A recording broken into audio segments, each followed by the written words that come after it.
क्या आप रात के सुनसान हाईवे पर अकेले गाड़ी चलाते हैं? सोचिए, सर्द रात, पेट्रोल खत्म होने वाला है और दूर दूर तक कोई नहीं। तभी अंधेरे में एक मध्यम सी रोशनी दिखती है। बाबा का ढाबा। आप थकान और भूख से मजबूर होकर रुकते हैं, यह जाने बिना कि इस ढाबे की दीवारों में सिर्फ पुरानी ईंटें नहीं, बल्कि कुछ डरावने राज दफन हैं। हर चरमराती आवाज और हर परछाई आपको बेचैन कर देगी। जब रात गहरी होगी, आपको एहसास होगा कि आप अकेले नहीं हैं। कोई अदृश्य शक्ति आपके आसपास है जो अपनी भयानक कहानियां सुनाना चाहती है। क्या आप तैयार हैं इस भयानक सच का सामना करने के लिए? भयानक ढाबा, रात का भूतिया सफर। सिर्फ एक कहानी नहीं, यह एक ऐसा अनुभव है जो आपकी रूह तक को कंपा देगा। यह दिसंबर की एक सर्द रात थी। मैं उत्तराखंड के पहाड़ों से लौट रहा था, जहां मैंने कुछ दिनों पहले एक ट्रैकिंग ब्लॉग शूट किया था। दिल्ली पहुंचने की जल्दी थी, इसलिए मैं लगातार गाड़ी चला रहा था। रात के करीब 1 बजे होंगे जब मेरी गाड़ी के फ्यूल इंडिकेटर ने खतरे का निशान दिखाया। पास के पेट्रोल पंप की तलाश में मैंने और कुछ किलोमीटर का सफर तय किया, लेकिन रात के सन्नाटे में दूर दूर तक कोई रोशनी नजर नहीं आ रही थी। हाईवे सुनसान था और सिर्फ मेरी गाड़ी की हेडलाइट्स ही अंधेरे को चीर रही थीं। तभी दूर एक मध्यम सी रोशनी दिखी। मुझे लगा कि कोई पेट्रोल पंप होगा, लेकिन पास जाने पर देखा कि वह एक पुराना जर्जर सा ढाबा था। उसका नाम था बाबा का ढाबा। साइनबोर्ड पर पेंट उड़ चुका था और सिर्फ कुछ अक्षर ही मुश्किल से पढ़े जा सकते थे। ढाबे के बाहर एक पुरानी टूटी हुई चारपाई पड़ी थी और पास में एक नीम का पेड़ था, जिसकी शाखाएं हवा में अजीब सी आवाज कर रही थीं। मेरी गाड़ी में ज्यादा पेट्रोल नहीं था, इसलिए मेरे पास रुकने के अलावा कोई चारा नहीं था। मैंने गाड़ी ढाबे के सामने रोकी। ढाबा छोटा था, जिसकी दीवारें काली पड़ चुकी थीं और छत से टिन की चादरें निकली हुई थीं। अंदर से हल्की पीली रोशनी आ रही थी। मैंने हिम्मत करके गाड़ी से उतरकर ढाबे के अंदर झांका। अंदर एक बूढ़ा आदमी, जिसकी दाढ़ी और बाल बिखरे हुए थे, तंदूर के पास बैठा था। उसकी आंखें लाल थीं और चेहरे पर अजीब सी उदासी छाई थी। कोई है? मैंने हिम्मत करके पूछा। बूढ़े आदमी ने धीरे से सिर उठाया और उसकी सूनी आंखें सीधे मेरी आंखों से मिली। आओ बेटा, इतनी रात गए कहां जा रहे हो? उसकी आवाज धीमी और भारी थी। पेट्रोल खत्म हो गया है बाबा। क्या यहां आसपास कोई पेट्रोल पंप है? मैंने पूछा। नहीं बेटा, यहां से कई किलोमीटर तक कोई पेट्रोल पंप नहीं है। रात हो गई है, यहीं रुक जाओ, खाना खा लो, उसने एक बेजान मुस्कान के साथ कहा। मेरे पास और कोई विकल्प नहीं था। मैं ढाबे के अंदर गया और एक पुरानी लकड़ी की कुर्सी पर बैठ गया। ढाबे के अंदर अजीब सी सीलन और बासी खाने की गंध थी। दीवारों पर कुछ धुंधली तस्वीरें लटकी थीं, जिन पर मोटी धूल जमी थी। मुझे अंदर से एक अजीब सी बेचैनी महसूस हो रही थी, लेकिन भूख और थकान ने मुझे सोचने का मौका नहीं दिया। क्या चाहिए बेटा? बाबा ने पूछा। एक पराठा और चाय मिल जाएगी बाबा, मैंने कहा। बाबा ने बिना कुछ कहे तंदूर की तरफ इशारा किया और अपने काम में लग गया। मैं इंतजार करने लगा, लेकिन मुझे लगा कि ढाबे में कोई और भी है। कभी बर्तनों के खड़कने की आवाज आती, तो कभी किसी के फुसफुसाने की। मैंने चारों ओर देखा, लेकिन कोई नहीं था। मुझे लगा कि यह मेरा वहम है। अनसुनी आवाजें और अजीबोगरीब माहौल। थोड़ी देर में बाबा मेरे लिए पराठा और चाय ले आए। खाना देखकर मेरी भूख और बढ़ गई। मैंने खाना शुरू किया, लेकिन मुझे लगा जैसे कोई मुझे घूर रहा है। मैंने नजरें उठाईं और देखा कि बाबा मुझे ही देख रहे थे। उनकी आंखों में एक अजीब सी चमक थी। अकेले हो बेटा? उन्होंने पूछा। हाँ बाबा, दिल्ली जा रहा हूं, मैंने जवाब दिया। यह हाईवे बड़ा सुनसान है बेटा, रात को अकेले सफर नहीं करना चाहिए, बाबा ने कहा। उनकी आवाज में चेतावनी थी।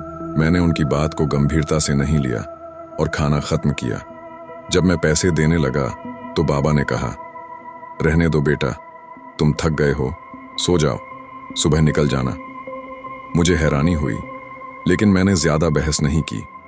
बाबा ने मुझे ढाबे के पीछे बने एक छोटे से कमरे की ओर इशारा किया, जहां एक पुरानी सी खाट पड़ी थी। वहां सो जाओ, उन्होंने कहा। मैं उस कमरे में चला गया। कमरा बहुत छोटा था और उसमें हवा नहीं थी। दीवारों पर काई जमी थी और अजीब सी दुर्गंध आ रही थी। जैसे ही मैं खाट पर लेटा, मुझे लगा कि कोई कमरे में मौजूद है। हवा में एक अजीब सी ठंडक आ गई, जबकि बाहर इतनी ठंड नहीं थी। मुझे ऐसा लगा जैसे किसी ने मेरे कान के पास फुसफुसाया हो, लेकिन आवाज इतनी धीमी थी कि मैं समझ नहीं पाया। मैंने अपनी आंखें बंद की, लेकिन नींद नहीं आ रही थी। मुझे अजीब अजीब सी आवाजें सुनाई देने लगीं। कभी किसी के कदमों की आहट, तो कभी बच्चों के रोने की आवाज। मैंने उठकर अपनी टॉर्च जलाई और कमरे में चारों ओर देखा, लेकिन कुछ भी नहीं था। मैं डरने लगा। मुझे लगा कि मैं अपनी मानसिक थकान के कारण ऐसा महसूस कर रहा हूं। भूतिया ढाबे का भयावह रहस्य आधी रात के करीब। मुझे प्यास लगी। मैं पानी पीने के लिए कमरे से बाहर निकला और मुख्य ढाबे की ओर बढ़ा। ढाबा अंधेरे में डूबा था, सिर्फ तंदूर से हल्की सी तपिश आ रही थी। तभी मुझे एक खामोश आवाज सुनाई दी, जैसे कोई कुछ गुनगुना रहा हो। आवाज तंदूर के पास से आ रही थी। मैंने हिम्मत करके उधर देखा। मेरी सांसें रुक गईं। बाबा तंदूर के पास बैठे थे, लेकिन वह अकेले नहीं थे। उनके सामने एक औरत की धुंधली सी आकृति बैठी थी, जिसके बाल बिखरे हुए थे और चेहरा स्पष्ट नहीं था। वह औरत बाबा से कुछ बातें कर रही थी, लेकिन उसकी आवाज सिर्फ एक धीमी फुसफुसाहट थी, जिसे मैं सुन नहीं पा रहा था। बाबा अपनी मुट्ठी में कुछ पकड़े हुए थे और वह औरत उसे ही देख रही थी। मैं डर के मारे अपनी जगह पर जम गया। मैंने अपनी आंखों को रगड़ा, सोचा कि यह सिर्फ एक भ्रम है, लेकिन वह आकृति वहां थी। अचानक उस औरत ने अपनी गर्दन मोड़ी और उसकी आंखें मेरी तरफ मुड़ी। उसकी आंखों में कोई पुतली नहीं थी, सिर्फ एक गहरा कालापन था। उसकी नजरें सीधी मेरी आंखों में धंस गईं। मुझे ऐसा लगा जैसे किसी ने मेरे शरीर से जान खींच ली हो। मेरे दिल की धड़कनें तेजी से बढ़ने लगीं। वह आकृति धीरे धीरे मेरी तरफ बढ़ने लगी। उसके कदम हवा में थे, जैसे वह तैर रही हो। जैसे ही वह मेरे करीब आई, मुझे एक भयानक सड़ी हुई गंध महसूस हुई। उसकी आकृति धुंधली होती जा रही थी, लेकिन उसकी काली आंखें मुझ पर टिकी हुई थीं। मैं अपनी जगह से हिल भी नहीं पा रहा था।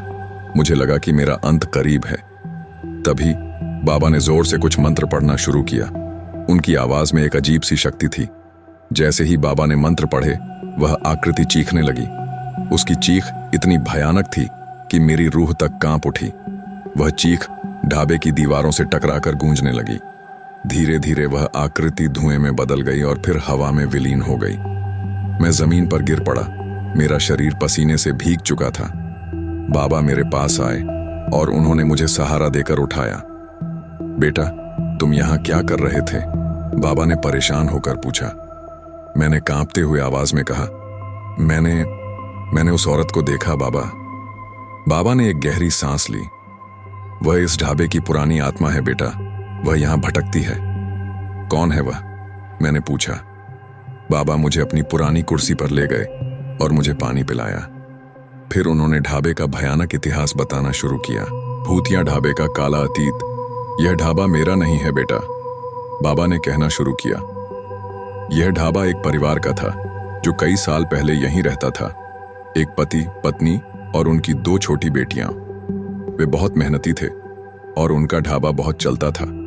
लेकिन एक रात कुछ लुटेरों ने ढाबे पर हमला किया।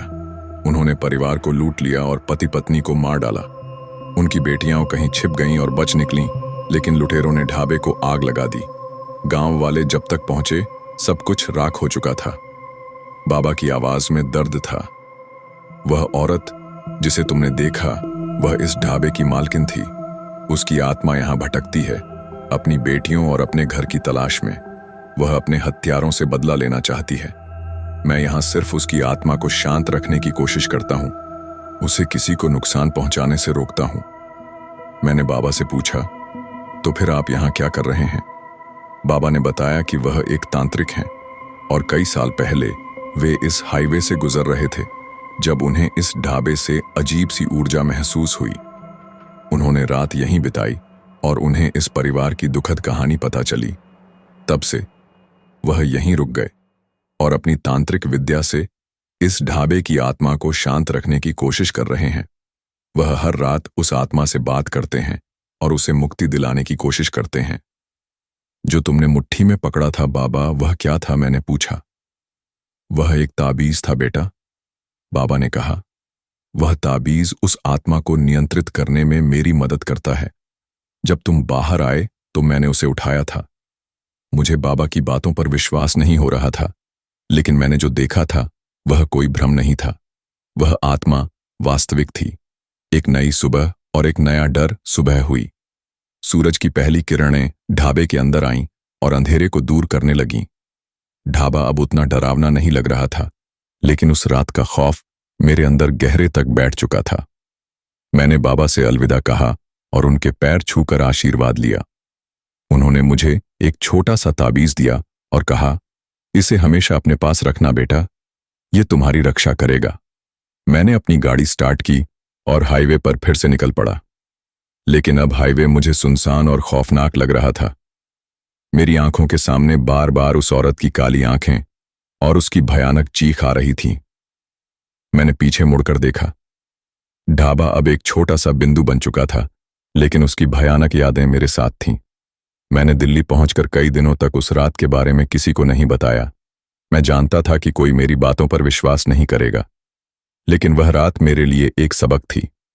मैंने समझा कि दुनिया में कुछ ऐसी चीजें हैं जो हमारी समझ से परे हैं। कुछ आत्माएं ऐसी हैं जो शांति नहीं पा सकीं और आज भी भटक रही हैं।